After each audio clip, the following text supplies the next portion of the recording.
All అందరూ ఎలా ఉన్నారు? నేను మీ పుష్ప. ఈరోజు వీడియోలో రెసిపీ ఏంటనుకుంటున్నారా? చూస్తుంటే నోరు ఊరిపోతుంది కదా! టేస్టీగా, సింపుల్గా స్ట్రీట్ స్టైల్‌లో ఎగ్ ఫ్రైడ్ రైస్ ఎలా చేసుకోవాలి ఈ వీడియోలో చూపించేస్తాను. వీడియోని ఎక్కడ స్కిప్ చేయకుండా ఎండ్ వరకు చూడండి. అలాగే వీడియోని లైక్ చేసి ఛానల్ సబ్స్క్రైబ్ చేసుకొని పక్కనే ఉన్న బెల్ ఐకాన్ క్లిక్ చేయడం మర్చిపోవద్దు. చూస్తుంటే చాలా యమ్మీగా నోరు ఊరిపోతుంది కదా! చాలా సింపుల్గా బయటికెళ్ళే పని లేకుండా ఈజీగా ఈ ఎగ్ ఫ్రైడ్ రైస్ ఎలా చేసుకోవాలో ఇప్పుడు చూసేద్దాం.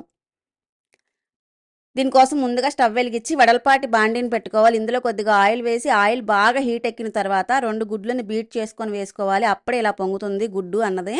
ఇలా పొంగిన తర్వాత గరిటె పెట్టి స్లోగా ఒకసారి కలుపుకోండి. కొంచెం ముక్కలు పెద్దగా ఉంటేనే బాగుంటుంది ఎగ్ ఫ్రైడ్ రైస్లో, చిన్న చిన్న ముక్కలు కాకుండా.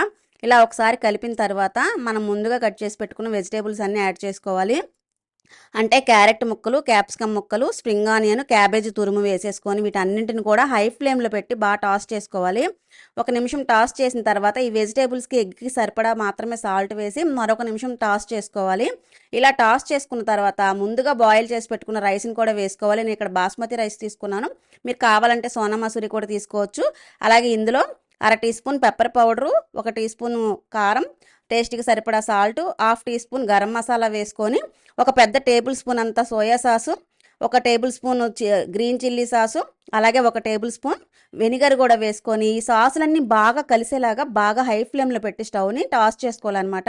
అప్పుడే మనకి సాసులు బాగా రైస్కి పడతాయి. బయట స్ట్రీట్ స్టైల్లో అయితే మనకి టేస్టింగ్ సాల్ట్ కూడా వాడతారు. నేను ఇంట్లో చేస్తున్నాను కాబట్టి వేయట్లేదు, మీకు కావాలంటే వేసుకోవచ్చు. చివరిగా కొద్దిగా స్ప్రింగ్ ఆనియన్ జల్లుకొని 1 నిమిషం పాటు టాస్ చేసిన తర్వాత స్టవ్ ఆఫ్ చేసేస్తే అంతే. టేస్టీగా, సింపుల్గా స్ట్రీట్ స్టైల్లో ఎగ్ ఫ్రైడ్ రైస్ రెడీ అయిపోయినట్టే. మీరు కూడా తప్పకుండా ట్రై చేసి మీకు ఎలా కుదిరిందో నా కమెంట్ సెక్షన్లో కమెంట్ చేయడం మర్చిపోవద్దు.